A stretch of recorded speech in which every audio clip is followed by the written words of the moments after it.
I never thought I'd be the one posting here, but 6 months ago, my perfect marriage unraveled in a way that left me questioning everything I thought I knew about my husband. When David started staying late at work and picking fights over dishes, I blamed his job stress, until he confessed he was cheating and said I was the problem for letting myself go after having our kids. How do you move forward when the person you trusted most says you deserve their betrayal? I'm going to say I never thought I'd be writing one of these posts.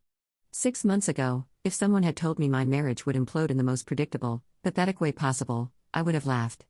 My husband, David, and I had been together for 12 years, married for 8. We have 2 kids, Emma, who's 6, and Jake, who's 4. Up until recently, I thought we had a solid relationship. We certainly faced challenges like any couple, but I believed we were partners working toward the same goals. David works in sales at a tech company, and I'm a nurse at the local hospital. We've always had busy schedules, but we made it work. When the kids were babies, I took extended maternity leave for both, and David was supportive. He said he wanted me to bond with the kids and recover properly. Looking back, I wonder if he was just being polite, because what happened later suggests he had very different feelings. I'll be honest, my body changed after having kids. I gained weight during both pregnancies and didn't lose it all afterward. I went from a size 8 to a size 12, and my body looks different now. My stomach isn't flat anymore, I have stretch marks, and my breasts are different after breastfeeding. But I was okay with these changes because they came from creating and nourishing our children. I figured David understood that too, especially since he never said anything negative about my appearance. The first sign that something was wrong came about 4 months ago. David started working late more frequently.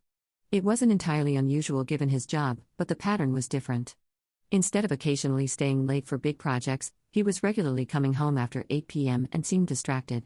He'd be on his phone constantly, even during dinner with the kids, and would get defensive if I asked about work. He also started criticizing little things around the house, like dishes in the sink or toys left out, even though our house has always been lived in rather than pristine. He'd complain about dinner not being ready when he got home, despite his unpredictable schedule.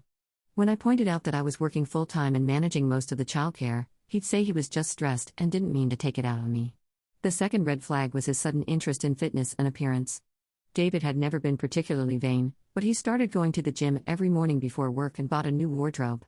He got a haircut, started using expensive skincare products, and even bought cologne. When I complimented him, he'd make jokes about how at least one of us was making an effort. I thought he was going through a midlife crisis and trying to feel better about himself, so I tried to be supportive. Around the same time, David started making subtle comments about my appearance. He'd suggest I join him at the gym or make remarks about what I was eating. For my birthday, he bought me workout clothes instead of the jewelry or books I usually liked. When I said I was happy with my body and didn't have time for extensive workouts between work and kids, he'd act like I was being defensive and say he just wanted me to be healthy. The comments escalated. He'd joke about how I lived in yoga pants and t-shirts, even though that's practical for chasing kids and working 12-hour shifts. He'd suggest I wear makeup more often or do something different with my hair. When I pointed out that I was exhausted and my priorities were our family and my patients, not looking like an Instagram model, he'd say I was making excuses. Things deteriorated about 2 months ago.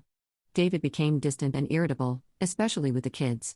He'd snap at Emma for normal 6-year-old behavior and seemed annoyed by Jake's need for attention. He started spending weekends running errands that took hours, giving vague answers about the gym, shopping, or meeting colleagues. Our physical relationship also changed dramatically. David went from being affectionate to barely touching me. When I tried to initiate intimacy, he'd claim he was tired or stressed. The few times we were intimate, he seemed distracted and would finish quickly without much consideration for me. When I tried to talk about feeling disconnected, he said he was going through a difficult time at work and needed space. I started to suspect something was seriously wrong when David's behavior became more secretive. He'd take phone calls in another room, guard his phone constantly, and get defensive if I were near his computer. He started showering immediately when he got home from work, which was new. When I asked about it, he said work made him feel gross, but that didn't make sense for a desk job in sales. The breaking point came 3 weeks ago on a Saturday evening. David had been running errands most of the day while I took care of the kids, cleaned the house, and prepared dinner. He came home around 7 p.m. in a good mood, which was unusual. He was humming, relaxed, and pleasant with the kids during dinner. I was cautiously optimistic that maybe whatever had been bothering him was improving. After we put the kids to bed, I suggested we watch a movie and talk about feeling disconnected lately. I wasn't trying to start a fight, I genuinely wanted to reconnect and figure out how to get back to a good place. David agreed, which surprised me, and we settled on the couch with some wine. I started the conversation gently, saying I'd noticed he seemed stressed and distant and asking if there was anything I could do to support him. I said I missed feeling close to him and wanted to understand what was going on. David was quiet for a long time, and I could see him weighing something in his mind. Finally, he said he'd been thinking about our relationship and wasn't happy. When I asked what was making him unhappy, he launched into a speech that blindsided me. He said he felt like we'd become roommates instead of spouses and that he didn't feel attracted to me anymore. He said I'd let myself go after having kids and that he felt like he was married to a different person than the one he'd fallen in love with. He complained that I never made an effort with my appearance and had become boring, focused only on the kids. I was hurt but tried to stay calm. I pointed out that my body had changed because I'd carried and delivered his children, and that my priorities had shifted because we had 2 young kids who needed care. I said I was willing to work on our relationship, but that he needed to be realistic about what life looks like with small children. That's when David dropped the real bombshell. He said he'd been seeing someone who made him feel like a man again and reminded him what it was like to be with a woman who took care of herself. He said this woman, Rebecca, from his gym, was exciting, fun, and made an effort to be attractive. He claimed he hadn't meant for it to happen, but couldn't help being drawn to someone who appreciated him. I felt like I'd been punched in the stomach. I asked how long this had been going on, and he said about 3 months. I asked who she was, and he said Rebecca was 32, recently divorced, with no kids, and had maintained her figure. He said she dressed up when they went out, wore makeup, and seemed excited to see him. He said being with her reminded him of how relationships were supposed to feel and made him realize how much he'd been settling for in our marriage. He said any man in his position would have done the same thing. I sat there listening to this man I'd loved for 12 years tell me I deserved to be cheated on because my body bore the evidence of carrying his children and because I prioritized their needs over looking like his fantasy. I thought about all the nights I'd stayed up with sick kids while he slept, all the school events and doctor appointments I'd handled alone, all the ways I'd supported his career while putting my dreams on hold. Instead of crying or begging, I felt clarity. I looked at David and said, "You're right. Any man who would cheat on his wife because her body changed after having his children and then blame her for his choices is not a man I want to be married to. Pack your bags." Update. David's expression changed immediately. He said he hadn't meant he wanted a divorce, just that we needed to work on our problems. He said he was willing to end things with Rebecca if I was committed to making changes and working on myself. He suggested couples therapy, but said I needed to acknowledge my role in our problems. I told him his role was cheating on his wife and blaming her for it, and my role was being stupid enough to think I was married to a decent person. I said I wasn't interested in therapy with someone who thought infidelity was a reasonable response to his wife not looking like a magazine cover after bearing his children. I told him to pack his things and get out. David tried to backtrack, saying he was just being honest and that all couples go through rough patches. He said he loved me and wanted to make our marriage work, but it required effort from both of us. He said he was willing to forgive my neglect of our relationship if I was willing to forgive his mistake and work toward being the wife he'd fallen in love with. I told him that my wife was a 24-year-old with no children and no real responsibilities, and that person no longer existed because she'd grown up and become a mother. I said if he wanted to be with someone like Rebecca, he was free to do that, but not while married to me. I said I was done being blamed for his midlife crisis and his inability to handle the reality of adult life. David spent the next hour alternating between convincing me I was overreacting and getting angry that I wasn't willing to fight for our marriage. He said I was being dramatic and that plenty of couples work through infidelity. He said I was giving up too easily and that our kids deserve parents who were willing to put in effort to stay together. He said I was being selfish and short-sighted. I told him our kids deserved to see their mother treated with respect and that I wasn't going to model accepting abuse for their sake. I said if he wanted to be with Rebecca so badly, he should go be with her, but he couldn't have both of us. I said I was filing for divorce in the morning and that he could communicate through lawyers from now on. David finally packed a bag and left around midnight, still insisting I was making a huge mistake and that I'd regret not working on our marriage. He said I'd struggle as a single mother and realize how good I had it with him. He said Rebecca made him happy in ways I never had, and that I was too stubborn to admit my faults. After he left, I called my sister, who came over immediately and stayed the night to help with the kids. In the morning, I was surprisingly calm and felt more relieved than devastated. I realized I'd been walking on eggshells around David's moods and criticism for months without fully acknowledging how bad things had gotten. The next morning, I explained to Emma and Jake that Daddy was going to live somewhere else for a while, but both parents still loved them very much. Emma asked if it was because they'd been bad, and I assured her it had nothing to do with them and that they were perfect as they were. Jake didn't fully understand but accepted that Daddy would visit but not live with us anymore. I called a divorce attorney that Monday and scheduled a consultation. I also called my supervisor at the hospital and explained I might need some schedule flexibility. Everyone was incredibly supportive, and several colleagues shared their own divorce experiences and offered practical advice. David texted constantly for the first week, alternating between apologies and blame.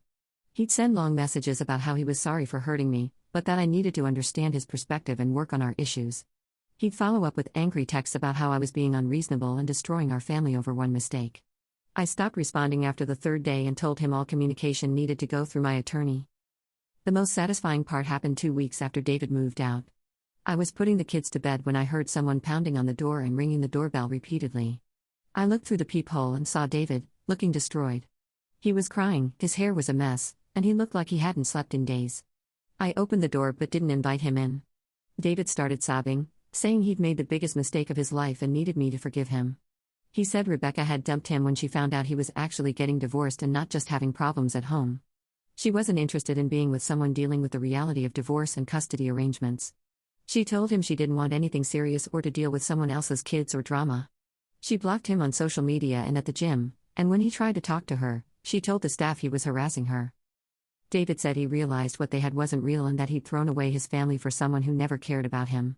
I listened to him cry and beg for another chance, promising he'd do anything to fix our marriage. He said he'd been an idiot and that I was the best thing in his life.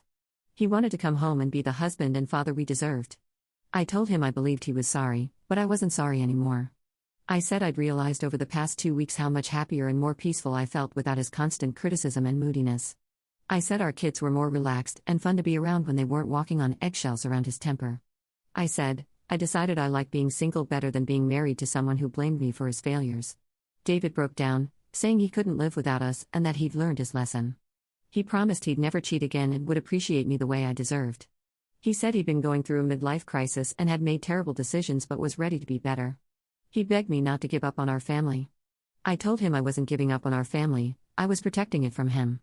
I said the kids and I were a family with or without him, and we were better off without someone who thought we were disposable when something shinier came along. I said he could see the kids according to whatever custody arrangement the court decided, but our marriage was over. David asked if there was anything he could do to change my mind, and I told him honestly that there wasn't. I said I'd lost all respect for him as a person and couldn't imagine trusting him again. I said even if I could forgive the cheating, I couldn't forgive him blaming me for it and trying to make me believe I deserved it. I said I wanted to be with someone who loved me as I am, not someone who thought I needed to earn his fidelity by meeting his beauty standards. David left that night and has continued to text and call, but I've blocked his number except for a co-parenting app where we coordinate kids' stuff. Final update. It's been 3 months since David moved out, 2 months since that pathetic scene on my doorstep, and my life has improved dramatically.